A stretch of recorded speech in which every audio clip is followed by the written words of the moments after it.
Bueno, pues buenas tardes, bona tarda, y muchas gracias por asistir en este extraordinario marco que es el Mobile World Centre de Barcelona a la jornada de presentación del libro Creadores de Futuro de la Innovación en el Mundo que vamos a celebrar esta tarde. Vamos a reflexionar y vamos a debatir sobre un tema tan interesante y de tanta actualidad como es la innovación. Vamos a hacer un recorrido por los lugares más innovadores del mundo, diferentes a los tradicionales de Silicon Valley, para explorar, como dice el autor del libro, los distintos climas de innovación. Aprovecho también para saludar a todos aquellos que nos están siguiendo a través de streaming. Mi nombre es Rosa María Sainz y soy gerente en Fundación Telefónica. La base de esta jornada es la investigación realizada por Francis Pisani durante los años 2011 y 2013, que llevó a cabo una serie de viajes alrededor del planeta buscando la innovación fuera de los lugares más conocidos. En total visitó 45 ciudades de 32 países. Su conclusión más importante es que la revolución tecnológica en la que estamos inmersos no surge de un único foco de la costa oeste de Estados Unidos, sino que está repartida por los 5 continentes en los que millones de personas anónimas aplican las TIC para mejorar las actividades que llevan a cabo, económicas o no, y diseñar y poner en práctica otras nuevas antes impensables. Entre los productos derivados de los viajes y de la investigación se encuentra el libro que esta tarde presentamos, editado por Fundación Telefónica, y también el blog Creadores de Futuro, que tenemos ubicado en el portal de la Fundación y en el que podéis revisar con más detalle la experiencia del autor. Para conocer la investigación y profundizar en los temas de innovación, os proponemos esta tarde esta atractiva jornada que va a comenzar con una exposición de Francis Pisani y que va a seguir con una mesa redonda en la que diferentes expertos, moderados por Lluís Marquina, periodista de TV3 y presentador del programa Generación Digital, tratarán diferentes aspectos y tendencias de la innovación tecnológica. A todos ellos, desde Fundación Telefónica, queremos agradecer su participación. Recordaros también que al finalizar la jornada os vamos a entregar un ejemplar del libro y que esta publicación, al igual que todo el amplio catálogo que tenemos de publicaciones, está disponible en nuestra biblioteca digital de Fundación Telefónica. Reiterando las gracias a todos vosotros por acompañarnos en esta jornada y en este lugar al que siempre nos gusta volver. Sin pausa, paso la palabra a Francis, cuando quieras.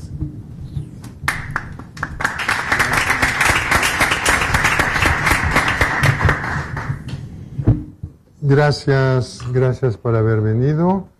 No soy una persona muy formal, pero quiero hacer unos agradecimientos aquí. Primero a la gente de la Fundación Telefónica, José de la Peña Aznar, que me invitó, y Rosa María Sainz Peña y toda la gente que ahí trabaja, porque toleraron durante muchos años que siguiera escribiendo el libro. Agradezco a Ana Terán, a quien debo una lindísima traducción, porque el texto fue escrito en francés. A Antoni Gutiérrez Rubí, que viene aquí, que siempre me ha apoyado. A Pilar, con quien trabajo ahora en otros campos. A Idoia, a Luis y a Javier, que me hicieron el honor de aceptar participar en este panel sin conocerme. Tuvieron que echarse un libro en 2 días, o por lo menos alguna visión diagonal sobre el libro.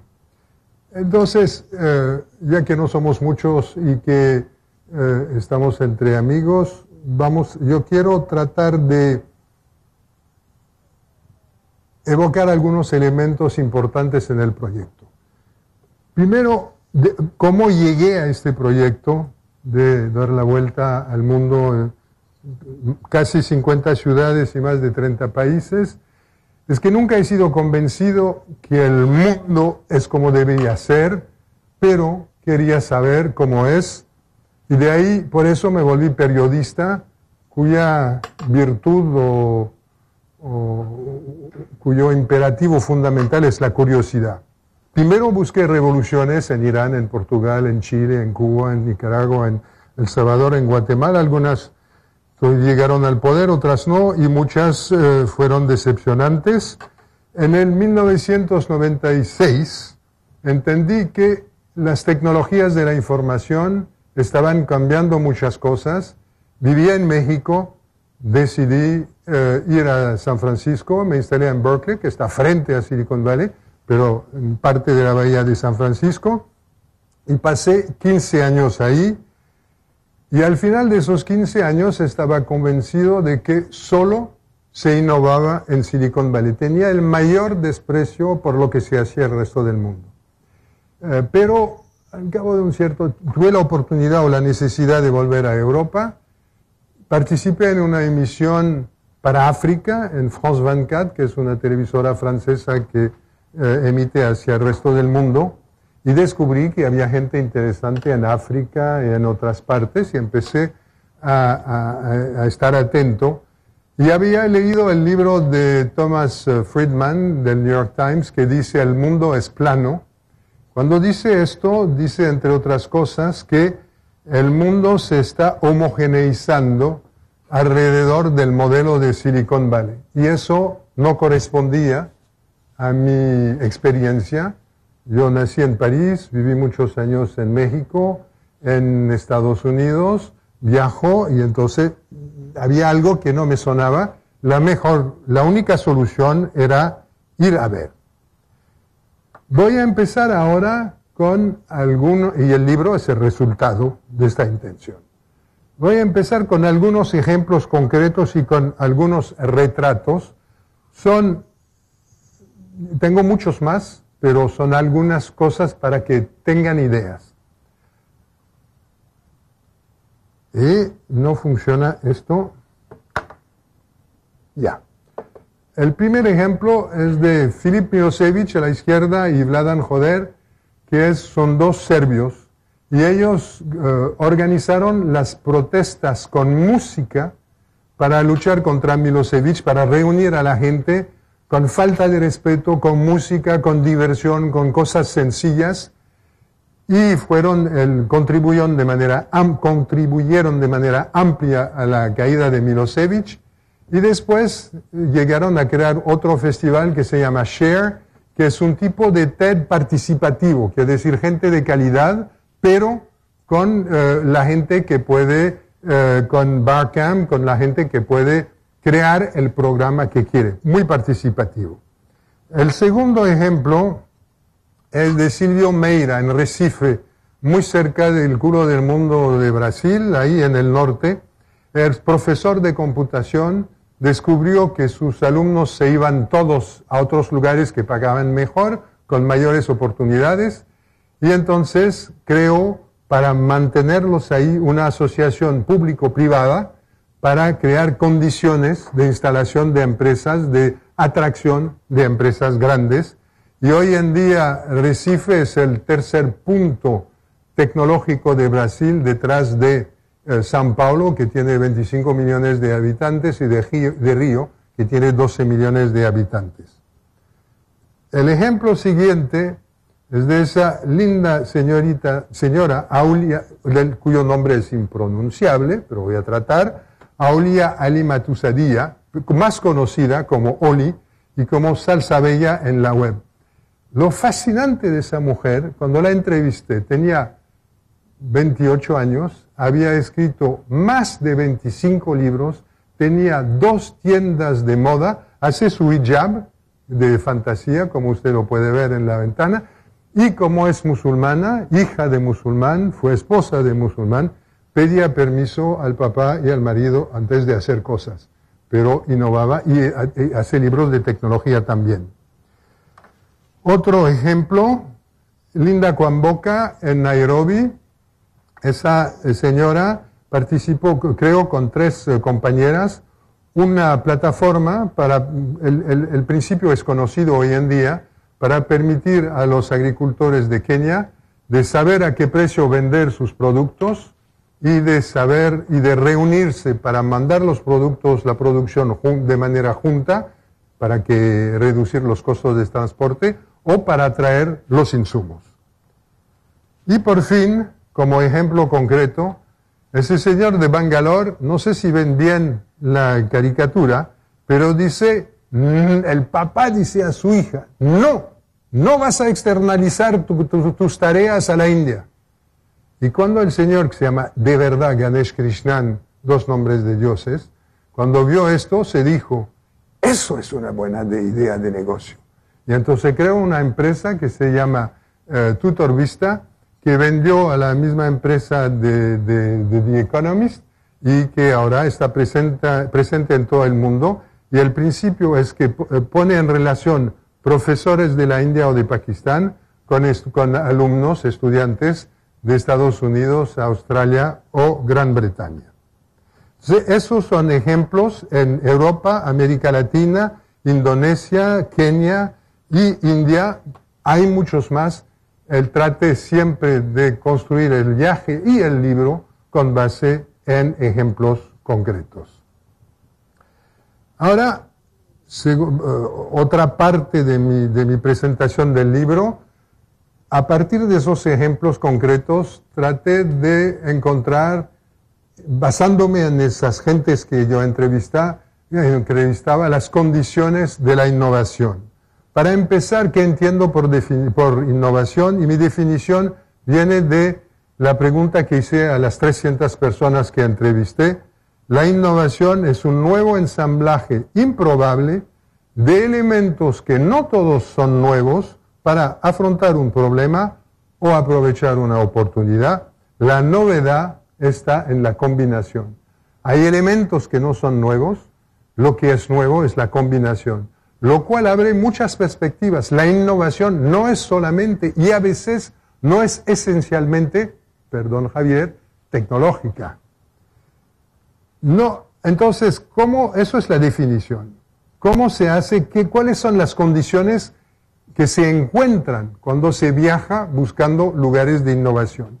No hay poción mágica, pero siempre se encuentran 3 ingredientes: espacios abiertos, múltiples diversidades y actitud mental y respetuosa. Los espacios abiertos, hay una palabra que me fascina del músico Brian Eno, un inglés, que dice que opone el genio personal, genius, al genio colectivo, genius, de escena. O sea, el genio colectivo requiere una escena, una puesta en escena, un espacio abierto. Múltiples diversidades es el segundo punto, de géneros, de edades, de capacidades, de nacionalidades, de culturas, lo que quieran. Y hasta distingo lo que no he visto en ninguna parte, 4 tipos de emprendedores. Los emprendedores business, los de los cuales se habla todo el tiempo, tipo Rockefeller. Los intraprendedores, como los señores que inventaron el Post-it Notes. ¿Qué es un intraprendedor? Es un señor o un grupo de gente que adentro de una empresa grande toma iniciativa, recibe apoyo para crear algo nuevo dentro de la empresa. El tercer ejemplo es el emprendedor social. Se preocupa por el medio ambiente, por el equilibrio social del lugar y por lo general no distribuye dividendos. Y por fin, para mí, el activista es un emprendedor, reúne elementos que existen, los combina para resolver un problema, para aprovechar una oportunidad.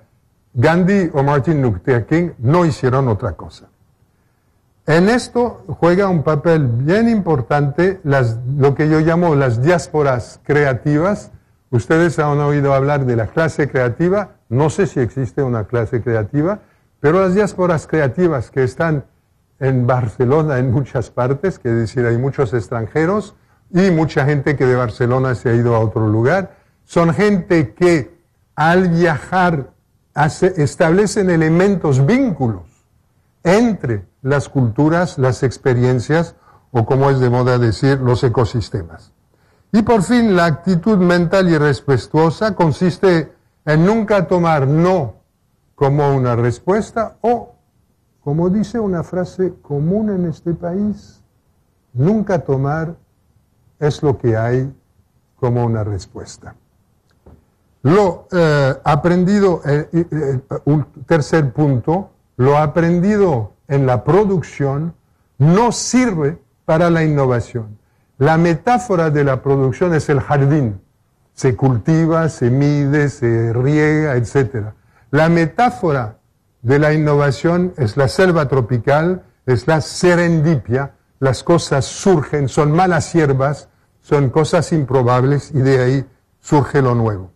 2 imágenes para terminar esa parte. Una es el Ormond Street Hospital de Londres. Es el hospital creado con el dinero de Peter Pan. Y en ese hospital hay un departamento de cirugía muy importante, pero que durante algunos años empezó a tener accidentes y no conseguían resolver el problema de la fuente de los accidentes, hasta que, viendo una carrera de Fórmula 1 y la manera en la cual eran organizados el pit de Ferrari en las carreras de Fórmula 1, dijeron, ajá, llamaron a la gente para que vinieran, la gente que organizaba el equipo de Ferrari vino al hospital, vio cómo trabajaban, dijo, eso no sirve para nada, cambiaron todo y entonces mejoraron en un 45%, redujeron los accidentes en un 45%. La conclusión de ese ejemplo es que hay que inspirarse siempre en cosas que no tienen que ver. Otra expresión de la diversidad. Segundo ejemplo, segunda imagen, Grey Advertising, que es una empresa de Nueva York que celebra el fracaso heroico. ¿Por qué hay que celebrar el fracaso? Porque si uno no fracasa, es que no ha intentado hacer lo más posible, ir lo más lejos posible. Hay que tolerar el fracaso y hasta celebrarlo. Mis conclusiones sobre de todos esos viajes. La primera...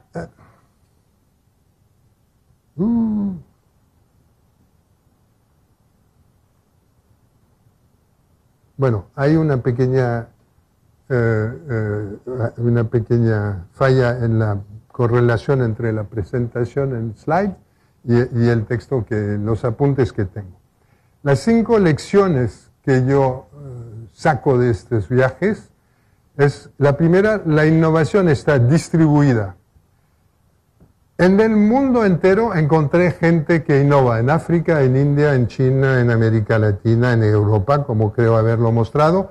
Las últimas noticias revelan que la IPO, la entrada en bolsa que más dinero ha ganado de este año, es de una empresa japonesa, Line. La anterior era de una empresa china, Alibaba, nada que ver con Estados Unidos. ¿Qué entiendo por innovación distribuida? Una innovación conectada, pero no coordinada ni organizada, como lo puede ser cuando es animada por alguien por una empresa como Google. Segunda, la modernización se concede a una nueva juventud. Eso es tal vez lo más importante, y de ahí viene el título del libro.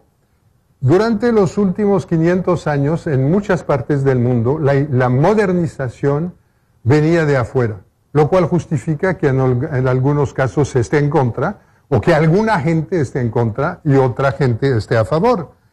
Hoy, innovar es tomar el futuro en sus propias manos, es crearlo, no dejar que otros lo hagan para uno. Y la gente lo entiende, o hay gente que lo entiende en el mundo entero, y ahí viene esa imagen que salió mal puesta. Y es una cosa que estaba en las calles de Beijing cuando estuve. Ustedes conocen el espíritu de los chinos para las fórmulas en 4 o 5 palabras: patriotismo, innovación, inclusividad, virtud. Eso es la fórmula de Beijing, y como lo ven abajo en la foto de la derecha, está en muchos lugares en obras públicas. Regresamos ahí. Tercera conclusión, una única solución, la innovación. Yo no sé quién en esta sala tiene la edad de haber cantado una única solución, la revolución, pero en el 68 se hacía esto, y la verdad es que sí, las cosas cambian. Básicamente la noción es que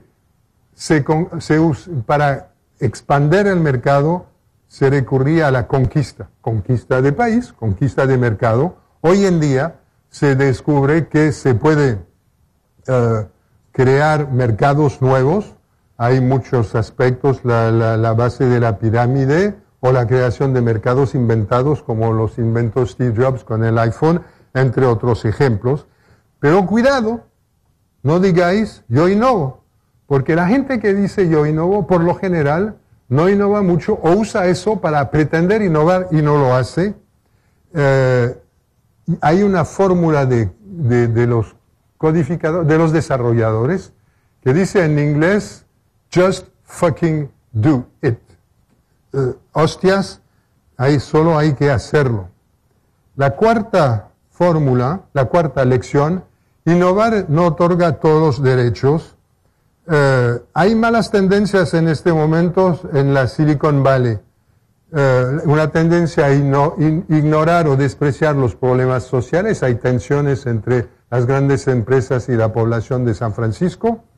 Y hay hasta voluntad de separarse del mundo con independencia de Silicon Valley o hasta creación de islas para poder hacer lo que uno quiere. Y Elon Musk, el tipo más genial del momento, hasta quiere ir a hacer sus cosas en marzo.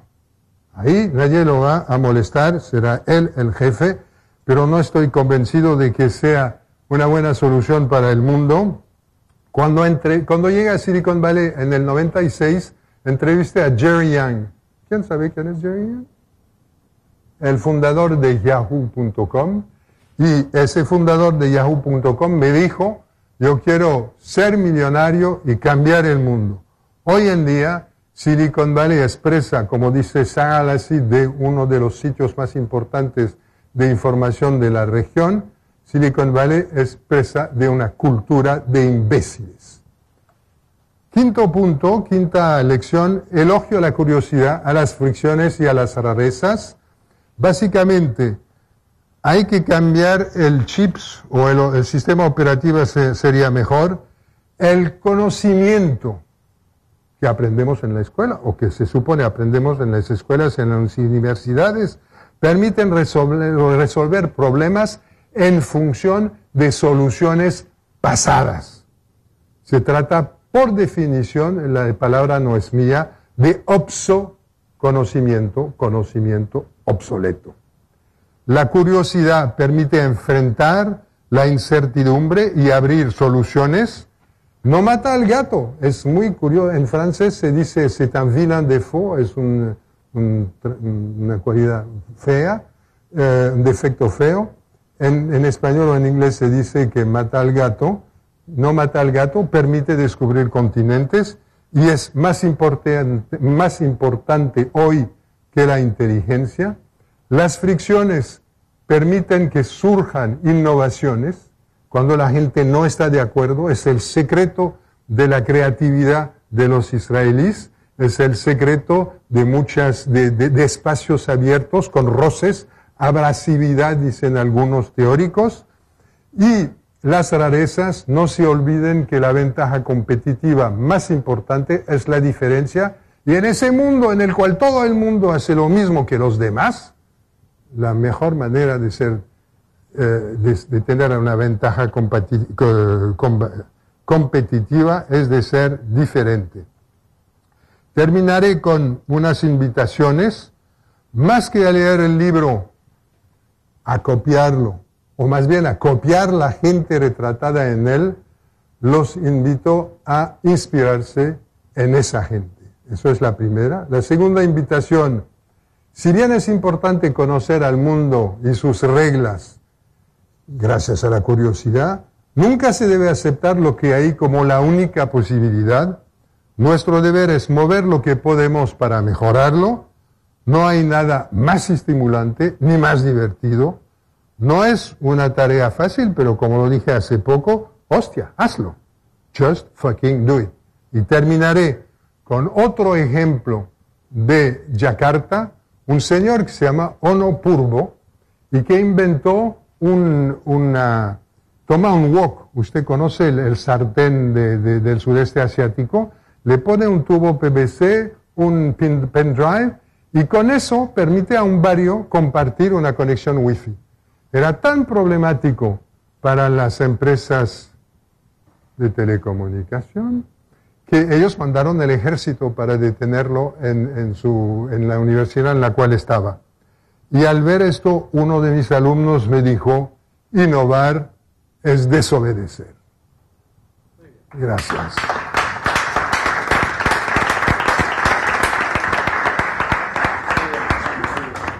Muchas gracias, señor Pisani. Nos quedamos con Francis Pisani, nos quedamos con este Just Fucking Do It. Me parece un buen lema para vivir y para innovar. Muchísimas gracias a vosotros por estar presentes hoy con nosotros, también a los que nos siguen en streaming en directo ahora mismo. Les invito a comentar lo que aquí suceda y a verter sus opiniones a través de Twitter con el hashtag Creadores de Futuro. Así podremos mantener esa conversación aquí presencial, pero también en línea, sobre todo los que nos siguen en directo. Y vamos a mantener una charla muy agradable y distendida y esperemos que participativa con el resto de ponentes que también nos acompañan, con Francis, claro, con el protagonista de esta tarde, pero también con el resto de ponentes que paso a presentarles. Tenemos con nosotros a Antoni Gutiérrez Rubí, asesor de comunicación y consultor político en España y Latinoamérica. Él es miembro de las principales asociaciones profesionales como ADCEC, EAP, DIRCOM, todas con unos nombres muy fácilmente pronunciables, y escribe habitualmente en distintos medios como El Periódico de Cataluña, El País, Expansión o 5 Días. En sus artículos y libros reflexiona sobre política, sobre comunicación, sobre nuevas tendencias en el ámbito social y empresarial. Es premio Victory Award al blog político del año, mención impacto informativo en The Victory Awards Conference del año 2014 y autor del libro La transformación digital y móvil de la comunicación política, también editado por la Fundación Telefónica. Muchísimas gracias por acompañarnos.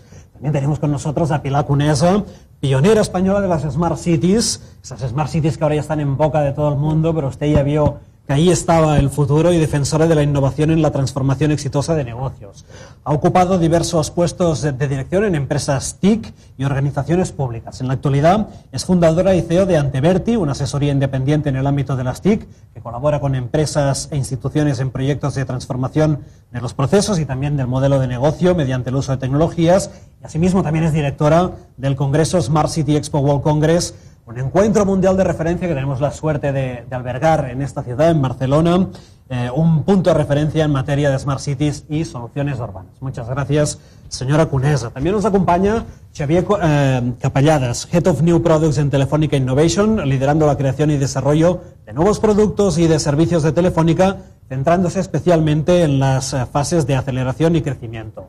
Xavier posee una amplia experiencia desarrollando nuevos productos y servicios, también como emprendedor y como manager de innovación en grandes empresas. Cofundó y fue CEO de su propia startup, pero también participa en el consejo de varias startups y es mentor en programas de aceleración de empresas como Startup Bootcamp, Internet of Things and Data o también Guaira, y es profesor de gestión de la innovación en la Universitat Oberta de Cataluña, en la UOC. Es MBA para la Salle Business School and Manhattan College de New York y ingeniero técnico de telecomunicaciones por la Universidad Ramon Llull. Muchísimas gracias, muchas gracias. Y me falta presentar a Idoia Sota, que en la actualidad es redactora jefe de la edición digital de La Vanguardia. También ha participado en el lanzamiento de revistas como OKS, La Otra Crónica del Mundo o la revista Es Moda del País. Dirige la publicación Acuerdo, que lanzó en abril de 2013 a través de una campaña de crowdfunding, y Idoia también ha colaborado en la creación del periódico digital BEZ, dirigido por los periodistas Juan Zafra y Braulio Calleja. Ha sido premiada por el premio Mariano José de Larra como reconocimiento a la mejor labor periodística durante el año realizada por una profesional menor de 30 años. Felicidades y muchas gracias. Fue antes de tener 30 años. Bueno, pero en su momento sí, ¿eh? Pues todos ellos, todas ellas, todos juntos vamos a debatir y a hablar durante un rato. También les animo que si tienen alguna pregunta, algún comentario, tenemos un micrófono disponible para que puedan lanzarnos esas preguntas. Estamos aquí por este libro. Muy brevemente vamos a explicar de dónde nace este libro. Entre los años 2011 y 2013, el periodista Francis Pisani llevó a cabo una serie de viajes alrededor del globo terráqueo buscando la innovación fuera de Silicon Valley. Hablaremos de Silicon Valley y por qué tenemos que ir a buscar modelos distintos de Silicon Valley. El proyecto llamado Winch 5, Wave of Innovation and Change on 5 Continents, una ola de innovación y cambio en 5 continentes, se convirtió en una realidad gracias al mecenazgo del diario francés Le Monde y el español El País. En total viajó a 45... No fue mecenato, fueron pagos por crónicas. Pagos por crónicas. No hubo ningún sponsoring sin algo de trabajo mío a cambio. Esas crónicas... que pueden ser crónicas, que pueden ser conferencias, que pueden ser un libro. La fundación fue la contribución más importante en términos económicos. pero siempre hubo trabajo acá. Trabajo acá. Perfecto. Le ocupó eso viajar a 45 ciudades de 32 países, que se dice rápido, pero se tarda pues esos 2 años, ¿no? Y de acuerdo con la tesis de Francis Pisani, la revolución tecnológica en la que estamos inmersos no emana de un único foco en la costa oeste de Estados Unidos, eso que le llamamos muy a menudo y ya está muy manido, pero es la meca de la innovación y de las startups del emprendimiento. La Meca, el Vaticano, La Jerusalén. cada uno no puede escoger su punto de referencia.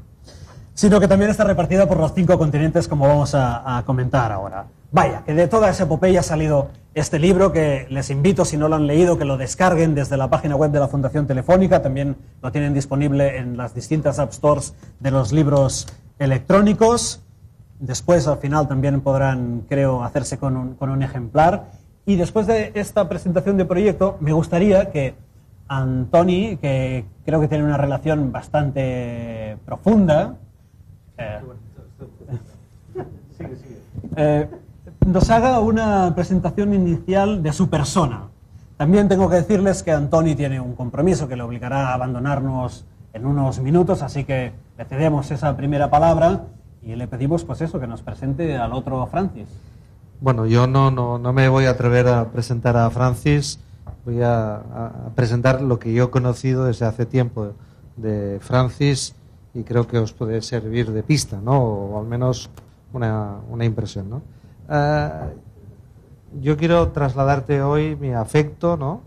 Mi reconocimiento y mi agradecimiento, que son cosas diferentes. El afecto es para los amigos y a los amigos se les quiere, ¿no?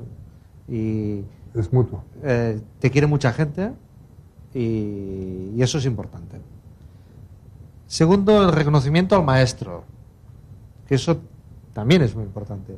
Te sigue mucha gente, te va a seguir mucha gente, estás dejando una huella importante. Y después el agradecimiento al que ha sido un colaborador, un socio, un colega en varios proyectos. Por lo tanto, afecto, reconocimiento y agradecimiento a Francis Pisani. Primeras cosas. Y voy por el reconocimiento. Yo guardaba una publicación que no sé si Idoia recordará, y algunos de ustedes igual sí, que se llama Ciberpaís. Una publicación que en su momento, a los que no teníamos ni idea de nada, nos abrió el mundo, ¿no? Y no había nada que me diera más placer que leer las columnas de Francis Pisani, que era una columnita que estaba ahí, puestecita, con una foto que me parecía un tipo tan interesante, ¿no? Entre monje budista y, ¿sabes? Era una cosa, ¿no? Era un perfil, ¿no? Y la columna se llamaba Desde el Pacífico, ¿no? Que me parecía todavía más estimulante, ¿no? Pues bueno, yo lo que sé, lo poco, mucho que sé, se lo debo en parte a esas columnas de Francis Pisani. Debo decir que las columnas están disponibles en la red, a pesar de que yo guardaba el Ciberpaís en papel, o sea, los acumulaba. Y he recuperado una columna de 2005 porque este tipo fue el primero que habló de los nativos digitales cuando todavía aquí no sabíamos lo que era digital y mucho menos lo que era un nativo digital. O sea que, nada, un reconocimiento a tu etapa en Ciberpaís, a tu pedagogía digital, ¿no? A lo que significó Ciberpaís y tus columnas, ¿no? A esa mirada desde el Pacífico, ¿no? Y después todavía no le conocía, pero leí un libro, La alquimia de las multitudes, que fue un libro también muy importante, que recomiendo leer, tanto como este, con un colega, Dominique Piotet, que es un libro. Y hablo de las lecturas porque cuando conocí a Francis, siempre que acabábamos nuestros encuentros, me decía, ¿has leído A? Tienes que leer A. Es una de las cosas que siempre me ha gustado de Francis. Con Francis acabas siempre con una lista de libros por leer, lista de artículos por leer. Es el tienes que leer. Si alguien me ha hecho leer y leer mucho y bien en este sector es Francis Pisani. O sea, gracias por tus indicaciones de lectura.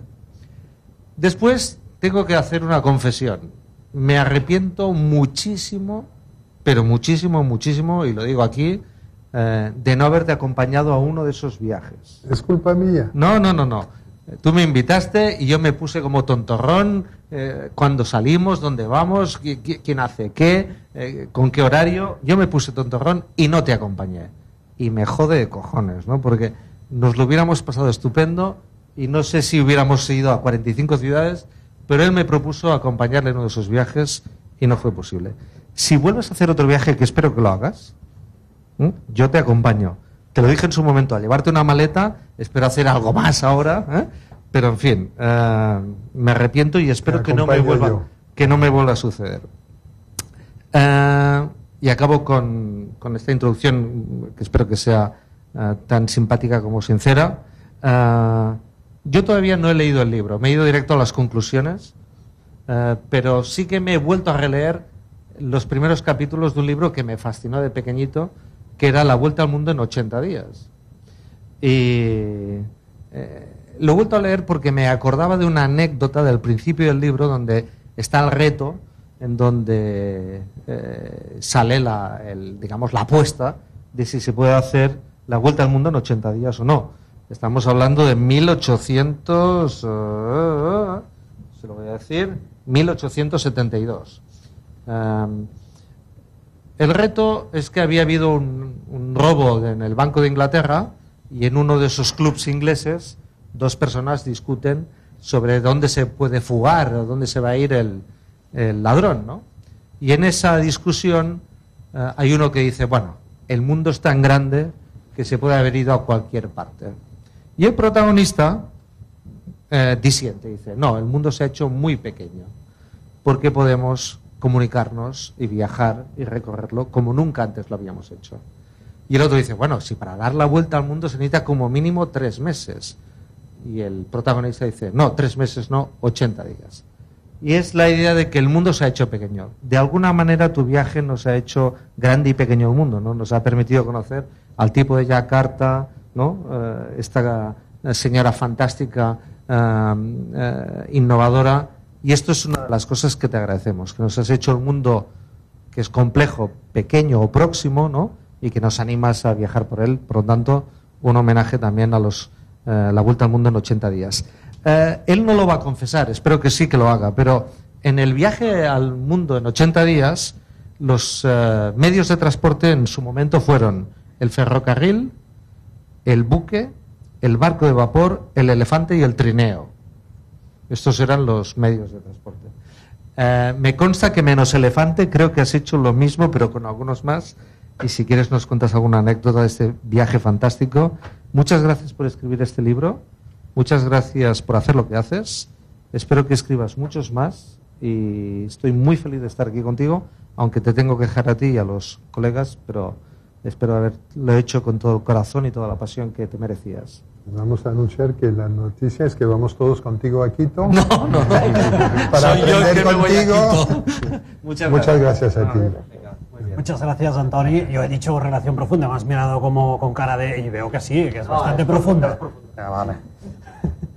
Muy bien, si les parece, les propongo un juego inicial. Francis ha apuntado en su introducción un poco de ello, pero intentemos con una palabra, máximo una frase de las cortas, definir qué es innovación. Esa palabra que repetimos 1000 veces cada día, pero que a ver si nos ponemos de acuerdo y le encontramos una definición. Estamos con Pilar. Tranquilo. No. Bueno, Gracias. antes de responder tu pregunta, Sí. te voy a decir que yo conocí a Francis a través de Antoni. O sea, que aquí también es una muestra de cómo vamos tejiendo las redes, ¿no? Francis ha hablado de varias cosas, ¿no? Y como dices, es complejo. Pues si dices en una palabra, ¿eh? Sí, o una frase. Pero... Vale, porque es una frase, una palabra. Es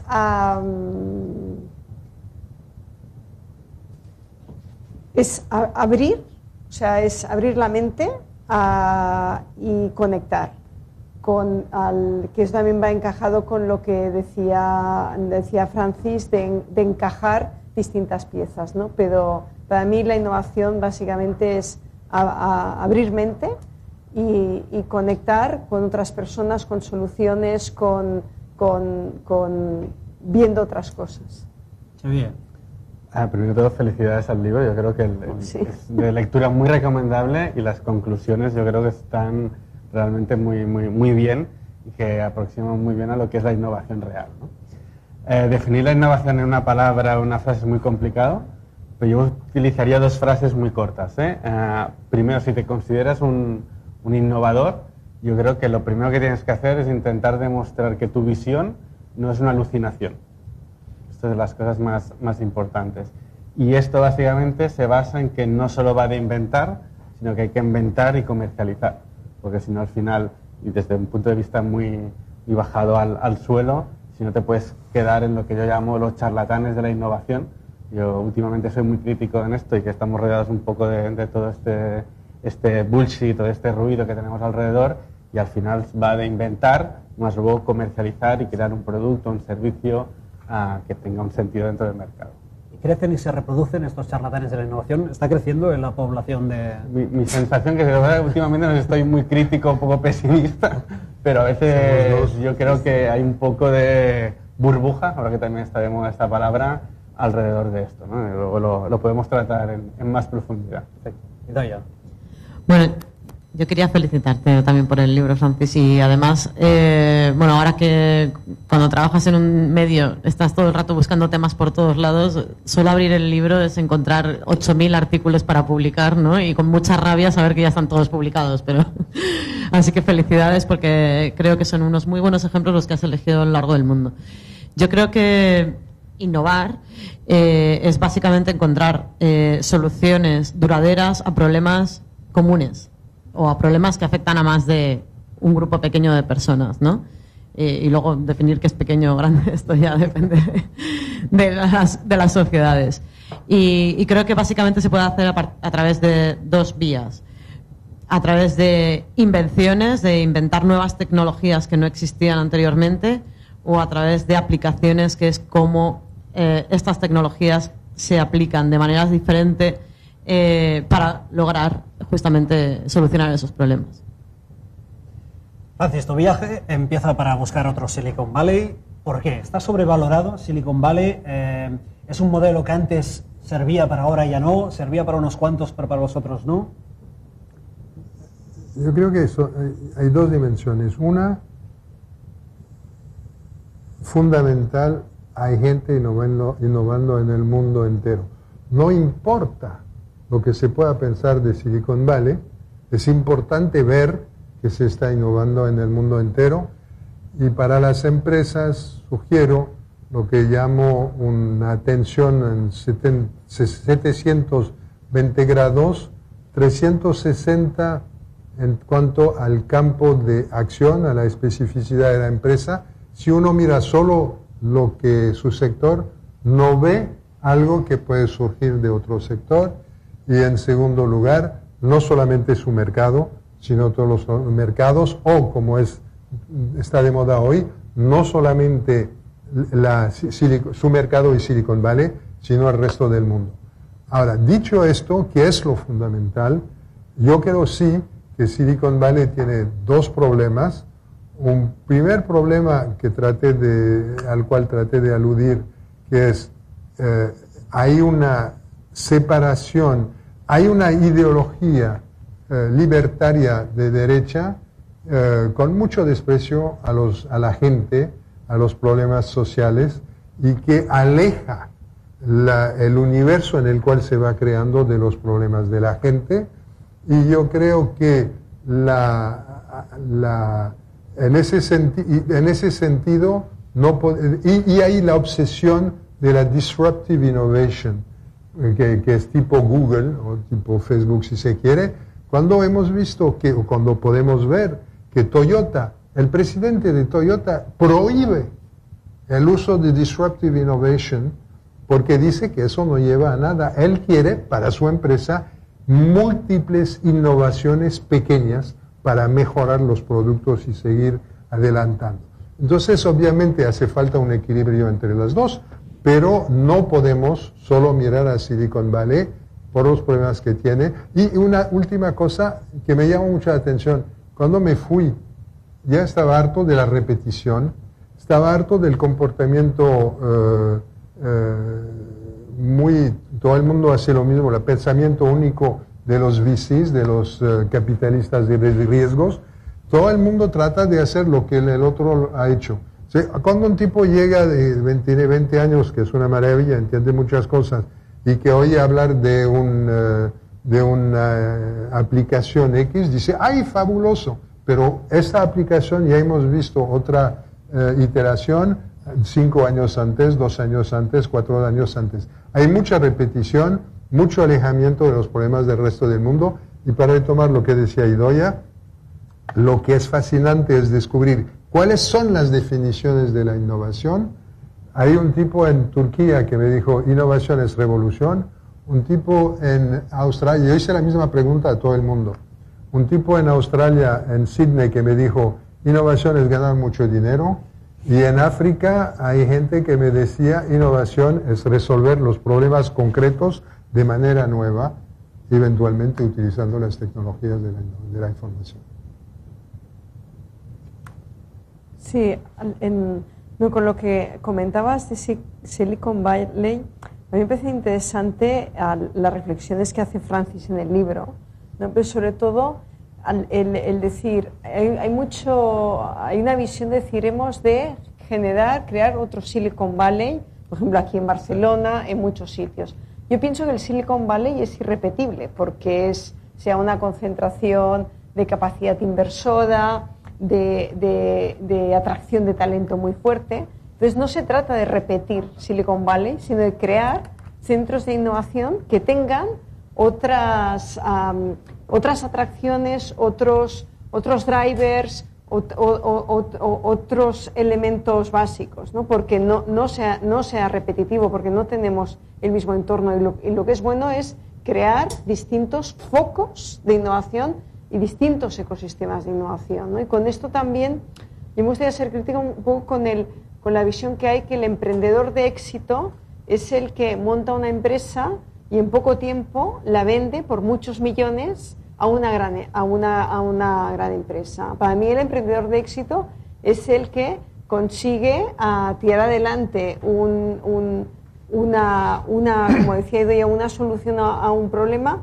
y que puede ser basado en tecnología, también no basado en tecnología, porque también hay emprendedores, y hay en el ejemplo, y me gustan los ejemplos que pone Francis porque son muy variados de muchas partes del mundo, el que no solo es tecnología puntera, sino que igual con como se ha venido innovando toda la vida, como cuando los romanos vieron que cuando inventaron la rueda, ¿no?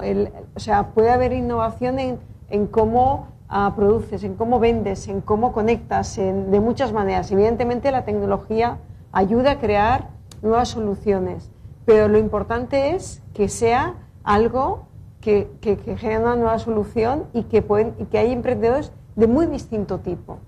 Pues supongo que, visto lo positivo que ha sido para la economía norteamericana el hecho del foco creativo de Silicon Valley, es difícil a un gobierno hacerle entender que lo que hay que buscar es un modelo diferente de este, ¿no? Que ha demostrado tener unas cuotas de éxito. Sí, pero en la línea de lo que comenta Pilar, ¿no? Yo creo que decir que siempre hay que crear un Silicon Valley en Barcelona, España, donde sea, al final esto no funciona, ¿no? Os pongo un caso personal reciente. Esta semana ha llegado a Barcelona una de mis mejores amigas que cometió el error de casarse con un americano que vive en San Francisco y es abogado él, ella es bióloga, fuera del entorno tecnológico, ¿no? Se están planteando moverse de San Francisco porque un piso sin ninguna habitación, que ahora para llamarlo bien le llamamos loft, pero que tiene 50 metros cuadrados, le está costando $5.000 al mes. Entonces, no sé si quiero crear esto en nuestro entorno, ¿no? Es evidente que el Silicon Valley tiene una serie de ingredientes, como comentaba Francis, que al final, si los juntas de una cierta manera, te dan una fórmula que te permiten innovar, como pueden ser capital, como pueden ser talento, como puede ser tecnología. Pero yo creo que todos estos elementos, por ejemplo, en Barcelona, ya los tenemos a día de hoy. Yo creo que a día de hoy no hay muchas empresas a nivel de startups que están demostrando que no es necesario irse a Silicon Valley, sino que se puede hacer desde aquí. Un Privalian, Wallapop, un Chopantalen, la Nevera Roja, etcétera, etcétera, han demostrado que se puede generar grandes negocios desde aquí. el ingrediente que es distinto en cada uno de los sitios y en los que hay que trabajar es la cultura, porque la cultura es la que se adapta a cada uno de los ámbitos y de los contextos, ¿no? Y es seguramente aquí donde tenemos que trabajar más, porque yo creo que aquí aún lo que falta mucho es la aversión al riesgo, y el riesgo en todos los sentidos, ¿no? Entonces, yo creo que tenemos los elementos, pero la cultura del riesgo a todos los niveles de la sociedad aún no ha inoculado suficientemente el virus para que rompamos estas barreras y cojamos nuestro estilo y nuestra manera de crear el ecosistema de innovación que requiramos. Yo creo que la cultura del riesgo, que efectivamente en España adolecemos mucho de ella, sin embargo, debe ir acompañada de una serie de garantías, quizá culturales. O sea, por ejemplo, fracaso igual a aprendizaje, ¿no? Pero aquí realmente invertir con riesgo en un proyecto propio puede suponer años de recuperación económica, por ir a lo prosaico, posterior. Yo creo que, o sea, si hay uno de los valores que se proclama mucho en Silicon Valley, y si no es así y me equivoco, Francis, me corriges, es lo del think out of the box, ¿no? Pensar fuera de la caja. Es una de las claves como para, ¿no? De las proclamas de la innovación. Claro, justamente quienes piensan fuera de la caja son los que están fuera de la caja. Entonces, precisamente creo que esa diversidad que has encontrado en tu viaje por los 5 continentes, probablemente has encontrado muchas cabezas pensando fuera de la caja y encontrando aplicaciones o tecnologías nuevas e innovadoras. Y al final en Silicon Valley termina todo como reconcentrado, ¿no? Y entonces al final, para que la gente piense fuera de la caja, les tienes que dar una mesa de ping-pong y no sé cuántas cosas más para que se aireen mientras siguen pensando. Y una de las cosas que efectivamente sí que tienen en Silicon Valley y que a lo mejor no tenemos en otros puntos es justamente la inversión, ¿no? Que cuando dices, vale, sí, es la singularidad, la capacidad de pensar fuera de la caja, más una capacidad inversora, pero además es la comunicación de estas ideas. Muchas veces el problema es que las ideas no salen fuera porque no hay nadie que las comunique.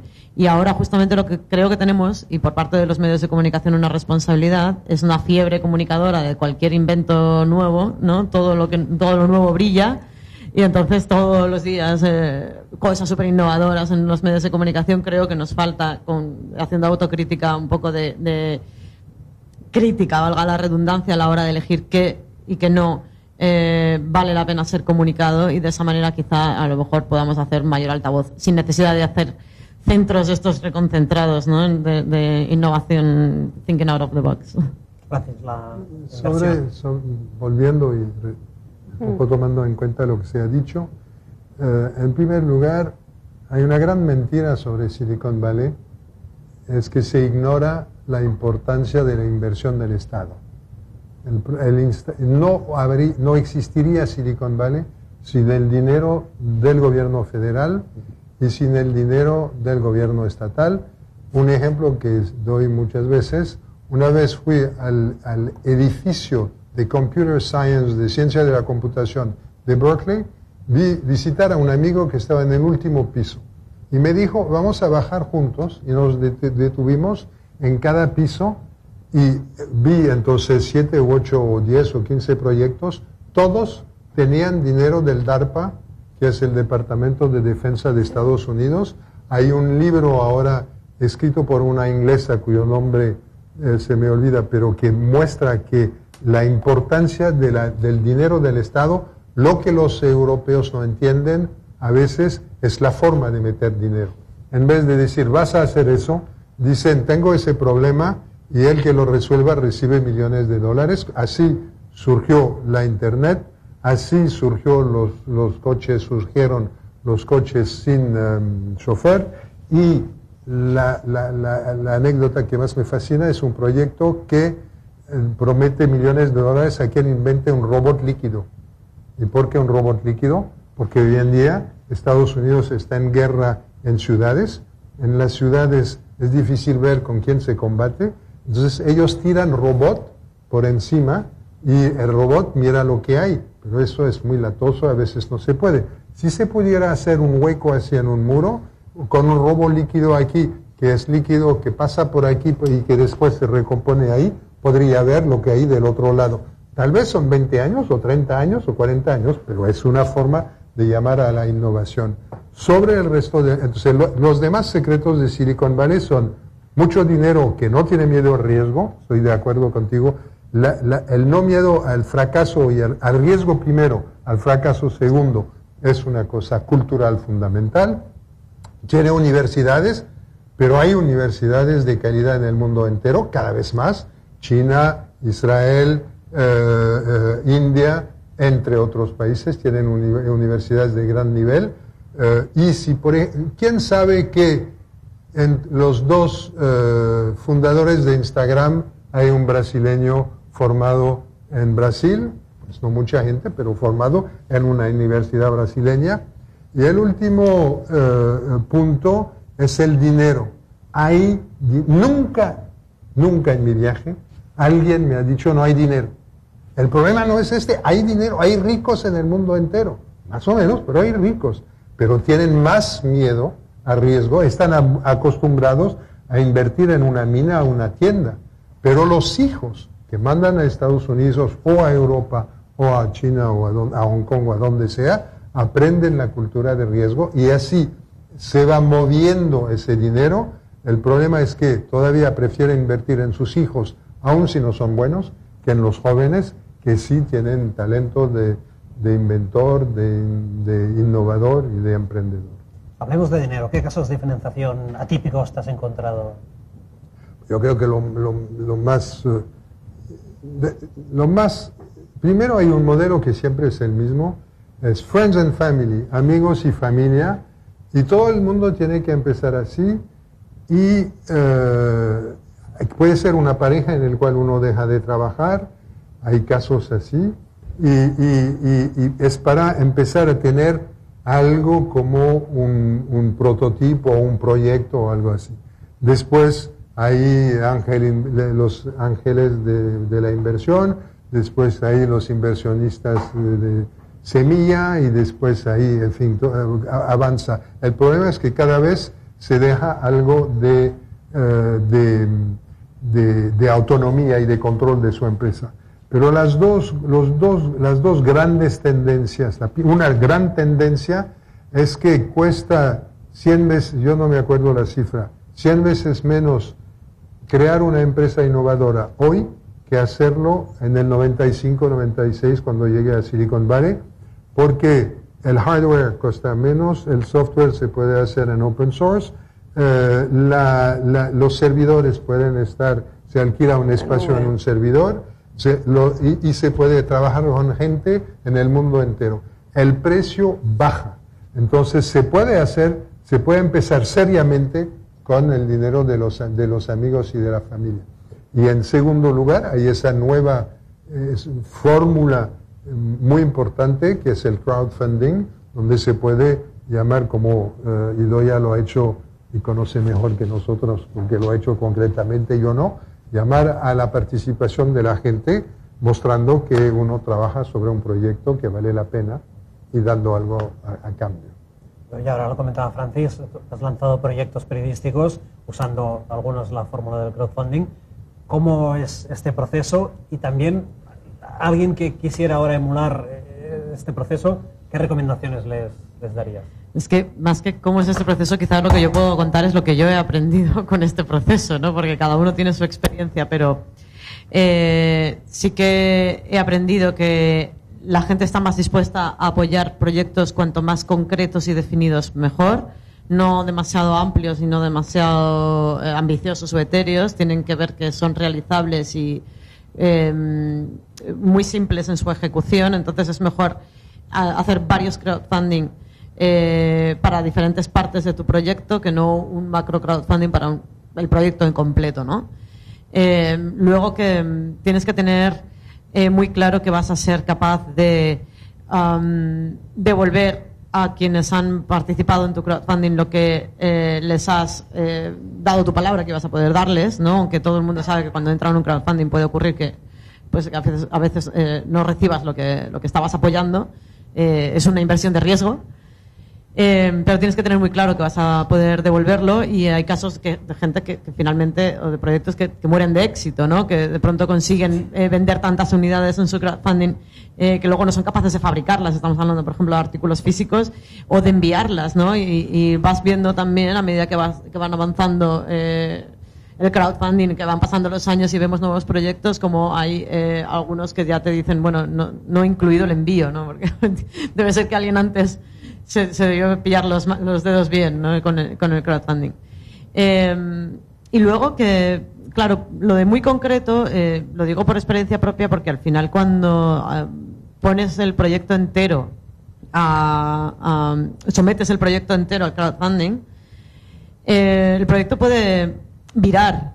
Puedes cambiar de idea, de modelo de negocio sobre la marcha porque es necesario, de producto que estás realizando, y luego es muy complicado justificar estos cambios al público en general, cuando, sin embargo, es verdad que en los círculos emprendedores todo el mundo sabe que lo primero que tienes que hacer en cuanto te das cuenta de que hay que cambiar es virar. Por una parte por eso, y por otra parte porque es posible que la financiación que consigues finalmente con el crowdfunding no llegue para cubrir todo el proyecto, por esos cambios, porque ocurren imprevistos X. Entonces yo creo que el core del proyecto es mejor que lo financies de alguna otra manera. Productos mucho más concretos son los que puedes someter a crowdfunding, y luego que la gente está dispuesta a financiar en crowdfunding proyectos más sociales, en España sobre todo. No sé si tenemos alguna pregunta, algún comentario. Si no, continuamos. Preguntas o comentarios. Comentarios. Sí.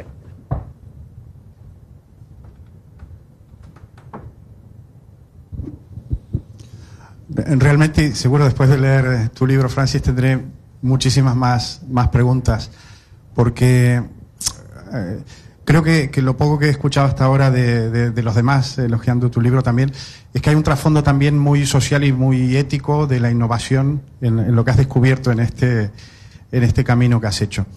Recién habéis mencionado, hablando de Silicon Valley, que hay una serie de elementos comunes que facilitan la innovación, como es el conocimiento, como es el funding, el tema del capital de riesgo.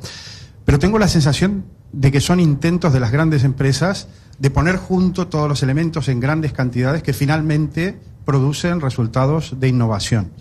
Sin embargo, hay otro modelo, que es el modelo de las startups y de las empresas, y creo que el modelo de Wayra es un poco ese, que es detectar esas chispas que se pueden convertir en un fuego de innovación y acompañarlas, ¿no? Es decir, uno es producir el fuego poniendo muchos factores que lo generen, y otro es detectar la pequeña chispa y ayudarla a crecer y convertirse en un fuego. De lo que has visto en estos viajes, ¿cuál crees que es el modelo que da más resultado? ¿Los dos son necesarios? ¿Uno es para las empresas? ¿Cuál es tu reflexión de estos dos modelos? Vamos a ver si estamos de acuerdo. Básicamente yo creo que todos los esfuerzos para alentar la innovación son necesarios y útiles. Pero primero, a nivel de ecosistema, hay dos maneras de crear un ecosistema. Cuando el Estado crea un espacio, y eso lo vi en China o lo vi en Rusia con Skolkovo. El gobierno pone 15 mil millones de dólares y después, 15 millones, no me acuerdo, soy muy malo con las cifras, no puede ser 15 mil millones. Y el gobierno dice, como puse mucho dinero, lo quiero controlar, que es lo contrario de lo que es la serendipia, la innovación y todo eso. Y el otro modelo para mí simbólico y paradigmático es el del iHub de Nairobi en Kenia, donde hay un grupo de jóvenes que crearon una aplicación que se llama Ushahidi, que es una aplicación de crowd mapping para que la gente participe con información en un mapa para denunciar fraude en las elecciones del 2007. Gracias a eso consiguieron apoyo financiero, crearon un centro, un hub, un lugar de concentración de empresas y de individuos, y eso crea naturalmente. Hay una frase muy interesante de Zuckerberg, el fundador de Facebook: no se crea una comunidad, se le brinda herramientas elegantes. Yo creo que entonces lo más interesante para mí es la startup, pero en algún momento también hace falta otra cosa. Cada país hace lo que pueda, pero tiene que surgir en algún momento una comunidad y el reto está ahí fundamentalmente. Os puedo contar un poco el caso de Telefónica como gran corporación, ¿no? Y va un poco en la línea de crear comunidad, pero crear comunidad quiere decir abrirse a muchos frentes, ¿no? Porque como antes también se comentaba, la innovación ahora mismo está en cualquier sitio y no va solo de montamos un lab o un centro de innovación como tenemos nosotros, juntamos ahí a los supuestos 100 tíos más listos y a partir de ahí innovamos. Esto es una mini parte de lo que puedes hacer, pero ¿qué necesitas? Abrirte. Y en nuestro caso quiere decir lo que nosotros decimos, abrirnos externamente, pero también abrirnos internamente para crear esta comunidad. Externamente, un ejercicio, una herramienta como Wayra, detectar startups interesantes fuera, aprender qué productos, qué nuevas innovaciones pueden tener interés para nosotros, pero también como elemento y como palanca para cambiar la cultura interna. Casi igual o más importante que propiamente el producto o el servicio que se invente. Pero luego también abrirnos internamente. Y un poco la figura que decía Francis del intraemprendedor, ¿no? Nosotros decimos que hemos creado una fábrica de intraemprendedores y lo que hemos hecho es abrir la innovación a cualquier empleado de Telefónica. Entonces hemos hecho como una especie de incubadora interna de proyectos en que cualquier empleado puede presentar su propuesta de proyecto y lo financiamos como si fuera una startup. Y ese empleado, ese trabajador, se convierte en el mini CEO de ese proyecto, de esa mini compañía interna, y juntos intentamos innovar, ¿no? Y esto es importante también porque, lo vuelvo a relacionar con mi obsesión con los charlatanes de la innovación, porque, cuidado, nosotros en Telefónica, por ejemplo, estamos invirtiendo al año 3.000 millones en red, en conectividad, en que la gente se pueda conectar a Internet, en que la velocidad cada vez sea más rápida, etcétera. Entonces, está muy bien las startups, pero si nos quedamos solo en innovar para vender cosas de segunda mano o para llevar comida a casa, está muy bien, pero a nosotros al final no nos cambia el core del negocio y tampoco tenemos un impacto en los millones y millones de clientes que tenemos, ¿no? Entonces, hay que ir con un poco de cuidado de que al final cada vez hay más nichos de innovación y se puede innovar de muchas maneras, pero innovar en cosas muy troncales, muy grandes, es complicado. Y para eso se necesita tiempo, talento y capital para hacerlo, ¿no? Y para acabar, y no alargarme, que a veces se confunde también. Nosotros aplicamos mucho metodología Lean, empezar pequeño, equipos pequeños, prototipar rápido, aprender, pivotar, como decía ella, y a partir de ahí virar, pero que esto no se confunda en que también se necesita el tiempo de cocción, que digo yo, un poco de reflexión, de tiempo y calma, porque las grandes revoluciones no se hacen en 3 meses. Quisiera decir 2 cosas. Primero, entre Skolkovo y el iHub apareció la Open Innovation para las empresas, de la cual acaba de hablar Javier, con el inconveniente para mí que el deber de la empresa es de buscar gente que puede contribuir al desarrollo de la empresa. Por lo tanto, es abrir la empresa, pero no es abrir la innovación de manera general. Es importante, pero hay que tener cuidado con la palabra. Y quisiera dar 2 ejemplos muy concretos que yo he visitado. Uno es Startup Chile.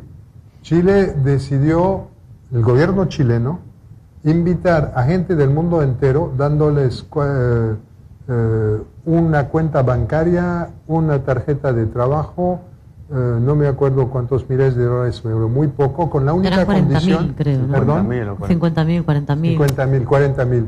40.000 dólares, un teléfono, con la única condición que uno de los fundadores pasara 6 meses en Santiago.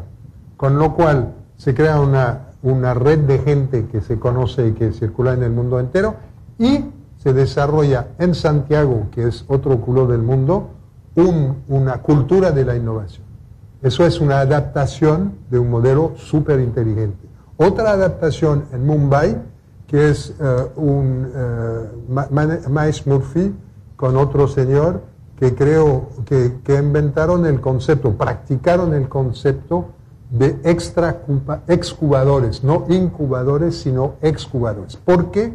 Porque en Estados Unidos, en Silicon Valley, y ahí es muy interesante pensar en la adaptación a las diferencias. En Silicon Valley la gente está muy preparada y hay dinero fácil. Con tener la gente durante 3 meses es suficiente para ver sin tener un prototipo.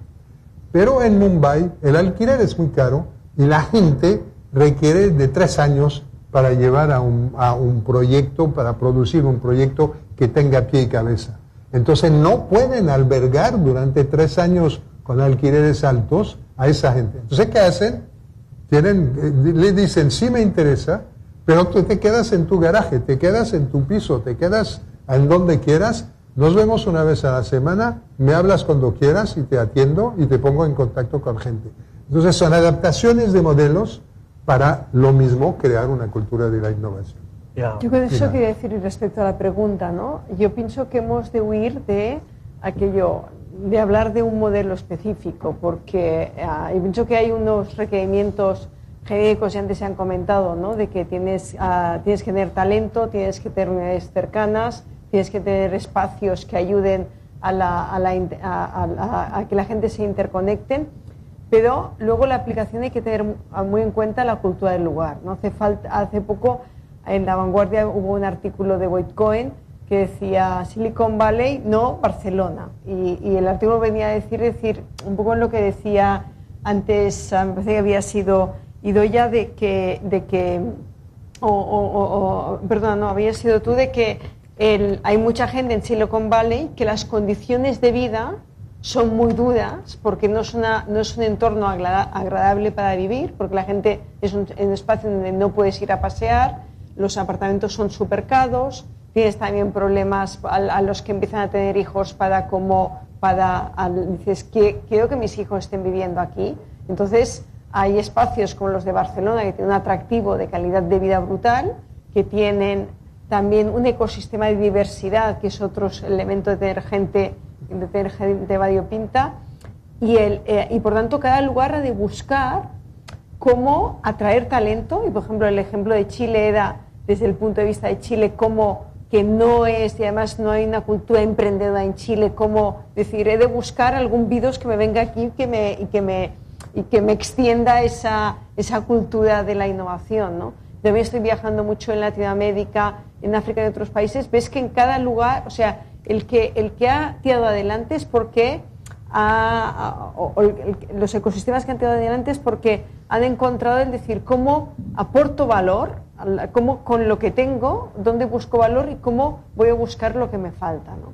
Y yo también aquí quería hacer un llamamiento a lo que hacemos cada uno de nosotros por la cultura de la innovación, ¿no? Porque muchas veces hablamos mucho de cultura de innovación y diciendo como tiene que ser algún elemento o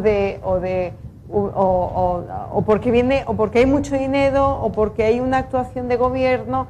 Entonces ahí ¿qué podemos hacer? ¿No? Porque hay todos los temas de crowdsourcing, hay todos los temas de friends and family, ¿no? De decir, yo por ejemplo pues he apoyado a 4 iniciativas de decir, ¿cómo ayudas a que gente empiece y a veces con muy poco dinero, pero que pueda empezar a crear una idea, darle un poco de forma para que luego puedan dar los siguientes pasos, ¿no? O cómo en nuestro entorno favorecemos ese ecosistema de la innovación, ¿no? Entonces también pienso que es muy importante porque esos ecosistemas al final es cierto el que se potencia, y cómo culturalmente el tema del concepto del fracaso. En Estados Unidos, en una entrevista de trabajo, cuando alguien dice intenté esto, fracasé, dijo muy bien, ¿qué aprendiste? Porque lo que aprendiste ahí no lo volverás a repetir.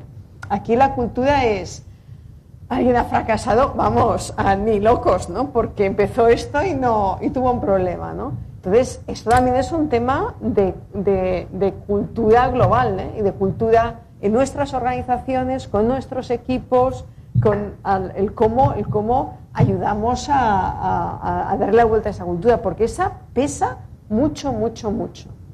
En esta línea, una anécdota también de la aversión al riesgo y al fracaso, ¿no? Nosotros cuando hemos abierto dentro de la compañía que cualquier empleado puede presentar su propuesta y su idea, que es una cosa que nos reclamaba la gente internamente, a la hora de la verdad una de las principales barreras ha sido, vale, pero es que si me dais el proyecto que yo he presentado, tengo que salir de mi zona de confort, de mi unidad de negocio donde estoy, lo tengo que dejar de todo y además lo más probable es que el proyecto de innovación fracase. Y entonces, ¿qué pasa con mi bonus?